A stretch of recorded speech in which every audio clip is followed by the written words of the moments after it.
नारायण नारायण नारायण नारायण नारायण। कोलत का मेला, ये आज पूर्णिमा है, आज खास दिन है।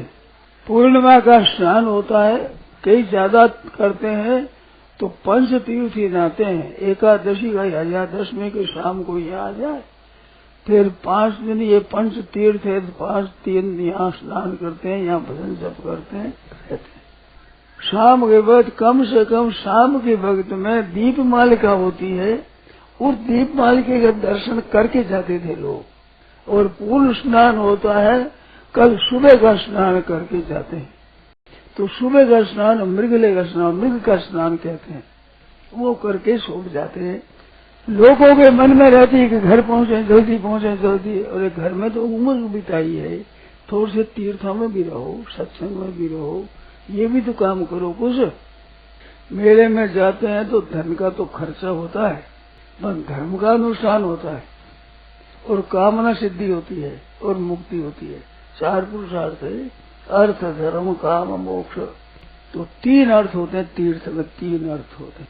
और जो संत महात्मा होते हैं उनका सत्संग होता है, बड़ी कृपा होती है भगवान की, तब ऐसा मौका मिलता है। सत्संग का मौका और भी दुर्लभ है, संत समागम दुर्लभ भाई। सुंदरदास जी महाराज कहते हैं, सब मिल जाए बैकुंठ में चले जाए, संत समागम दुर्लभ भाई। सत्संग की बड़ी भारी महिमा है। वो संग क्या है? संग नाम ऐसे मिलने का नाम भी संग है, और संग नाम है भीतर में रंग चढ़ जाए, सत्संग का रंग चढ़ जाए, सत का संग, सत परमात्मा, उस परमात्मा का प्रेम हो जाए, परमात्मा मीठे लगे, अच्छे लगे, केवल प्रियता भगवान में, उसका नाम सत्संग है। भगवान की कृपा है, संतों की कृपा से साधन बढ़ता है। गलती अपने से होती है तो कमी देखती है, वो अपनी कमी है, और लाभ है वो भगवान की कृपा का है। ऐसे समझकर चलता रहे, उसका साधन अच्छा चलता है। प्रश्न कहते हैं महाराज, आप सत्संग की बात कहते हो तो सत्संग तो करे और भगवान के नाम का जप करे ही नहीं, और कोई गुण नहीं आवे, सत्संग करे तो उसको क्या लाभ होता है? कि सत्संग करे जप न करे कि हो ही नहीं सकता। अगर जप नहीं करे तो सत्संग मिला ही नहीं है, और सत्संग अच्छा मिला है तो जप नहीं हो, चिंतन नहीं हो ही नहीं सकता।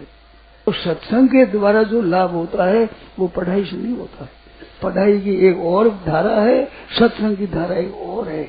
पढ़ाई में ऊपर ऊपर बातें आ जाती है, पर गहरा विचार जो सत्संग करते हैं, साधन करते हैं, उनके गहरे विचारों तक तय तक नहीं पहुंच सके, बातें सीख जाती हैं। और सत्संग करने वाले गहरे तात्विक बातों को जानकार हो जाते हैं, ऊपर से पढ़े लिखे नहीं होते। वे अफड़ दिखते हैं, परंतु भीतर में गुदड़ी के लाल, गुदड़ी में लाल दिखे तो रही वे संत। एक घटना घटी हुई बात याद आ गया, वो बताएं।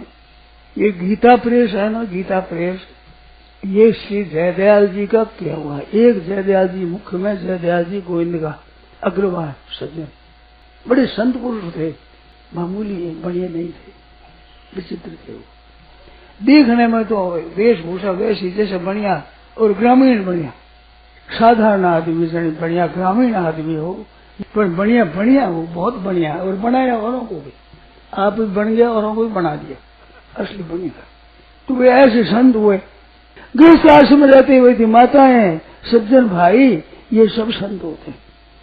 तो तीर्थों में स्नान होता है और भगवान के मंदिरों में भगवान के दर्शन होते हैं, और जो संत महात्मा होते हैं उनका सत्संग होता है। और संतों की सेवा में, गरीबों की सेवा में अपने चीज वस्तु देना, भोजन आदि कराना, सहायता करना, ऐसा ये पुण्य होता है। ये तीर्थों का खास महत्व है। इस वास्ते तीर्थों में जाना चाहिए, दर्शन करना चाहिए। संतों का दर्शन, ये तीर्थों में आने वाला दर्शन करना चाहिए। नारायण नारायण नारायण।